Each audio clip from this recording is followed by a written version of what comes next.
শোনো না, আমার না 500 টাকার অনেক দরকার।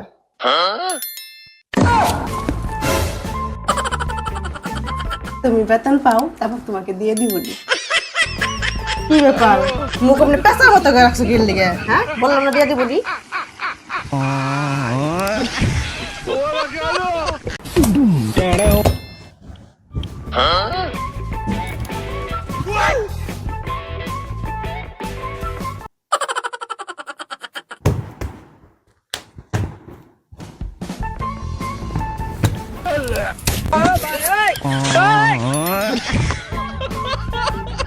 আচ্ছা, আপনি শ্বশুর বাড়িতে তো হাসি খুশি এবং সুখে থাকেন কিভাবে? শ্বশুর বাড়ি কারোর সাথে তর্ক করা যাবে না।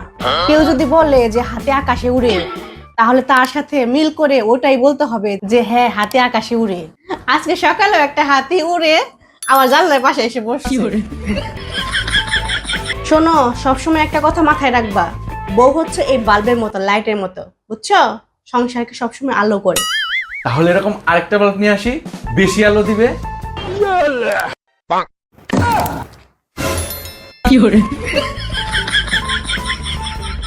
আমি ভুলটা কি বললাম?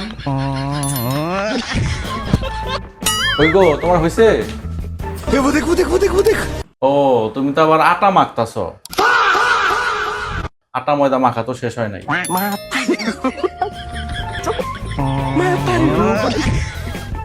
আপনাদের জীবনে যখনই কোনো টেনশন আসবে, কিচ্ছু করবেন না, শুধুমাত্র নিজের বউয়ের দিকে তাকাবেন আর ভাববেন এর থেকে কোনো টেনশন হতেই পারে না।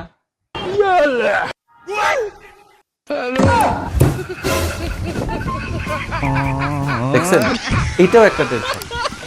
এই তুমি কোথায় গো? আমি একটু বাইরে যাচ্ছি খাবার খাইতে। কি তুমি প্রতিদিন বাইরের খাবার খাও? এই নুডলস, চাউমিন, পাস্তা, এগুলো কোনো খাওয়ার জিনিস হইলো?